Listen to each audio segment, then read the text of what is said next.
माना कि औरों के मुकाबले कुछ ज़्यादा नहीं पाया मैंने, खुद ही गिरता और संभलता रहा, दूसरों को गिराया नहीं मैंने। जी हाँ, आज आपको एक छोटी सी कहानी सुनाते हैं।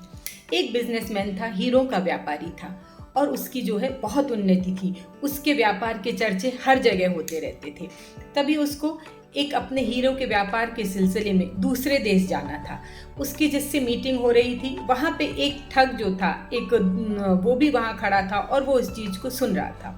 उसने ये सुन लिया कि इस व्यापारी को जहाज से दूसरे देश में जाना है और वो एक हीरो की पोटली लेके वहाँ जा रहा है अपना व्यापार करने का।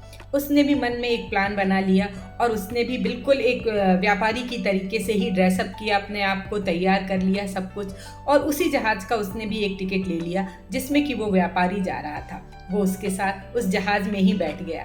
दोनों उस जहाज़ में पहुँचे। धीमे धीमे दोनों में गहरी दोस्ती होने लगी। वह उसे बताने लगा, जो ठग था, कि वो कितना बड़ा व्यापारी है, उसके भी कितनी मिले हैं, कितने तरीके के उसके बिजनेस हैं। क्योंकि 7 दिन का लंबा सफ़र था, दोनों अच्छे दोस्त हो गए और उनकी दोस्ती अच्छे से चल निकली थी। एक साथ मज़े करते, खाना खाते और वो अक्सर अपनी बिजनेस की बातें एक दूसरे से शेयर करते। लेकिन जो वो ठग था, उसकी निगाह व्यापारी के बिजनेस या उसकी बातों पे नहीं थी, ना ही उसे उसकी बातों में इंटरेस्ट आता था। उसका ध्यान तो हमेशा उस हीरे की पोटली की तरफ था कि वो उसे मिल जाए और वो उसको पार कर दे और यहाँ से निकल ले, जिस मकसद, जिस उद्देश्य से वो उसके पास आया था। जब भी वो शिप पे कहीं जाता, डक पे जाता या फिर कहीं घूमने के लिए इधर उधर जाता, जो ठग था वो जल्दी से उसके बैग को टटोलने लगता। उसने कई बार उसके सामान को पूरी तरीके से टटोला, लेकिन उसको वो हीरे की थैली नहीं मिली। धीमे धीमे ये 7 दिन कब गुजर गए उसे पता ही नहीं पड़ा। आखिरी दिन भी उसने सारी तलाश कर ली, उसे कुछ नहीं मिला। जब शिप से वो नीचे उतरने लगे तो व्यापारी आगे निकल गया। तब जो वो ठग था दौड़ता हुआ उसके पास आया और उसने कहा, सुनो, क्या आप भी ठग हो? उसने मुस्करा कर कहा, ऐसा क्यों पूछा आपने? तो उसने कहा, जी, मैं आपको कुछ बताना चाहता हूँ। मैं तो एक ठग हूँ, लेकिन मुझे तो आप मुझसे भी बड़े ठग लगे, क्योंकि मैंने आपकी एक दूसरे व्यापारी से बात सुनी थी कि आप हीरे की थैली लेके व्यापार के लिए दूसरे देश में जा रहे हैं।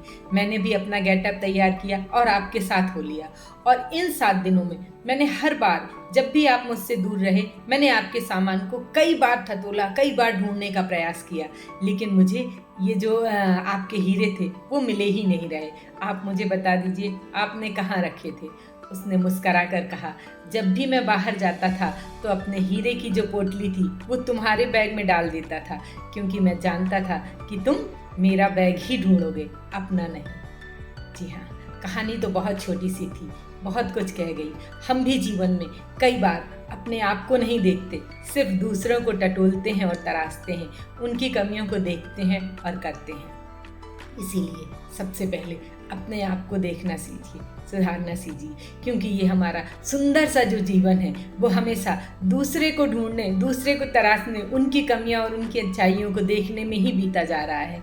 आपके पास जो कुछ है आप उसे देखिए, उसे सुंदर बनाइए। देखिए आपका जीवन कितना खूबसूरत हो जाएगा। फिर आपसे अंत में इतना ही कहूँगी, सुबह उठते ही अपने जीवन में एक छोटा सा लक्ष्य निर्धारित करिए और शाम तक, जब तक आप उस लक्ष्य को प्राप्त ना कर लें, अपनी जी जान लगा दीजिए। आपका जीवन बहुत ही खूबसूरत हो चलेगा। फिर मिलेंगे एक नई सोच, एक नई कहानी के साथ। मैं नीलम।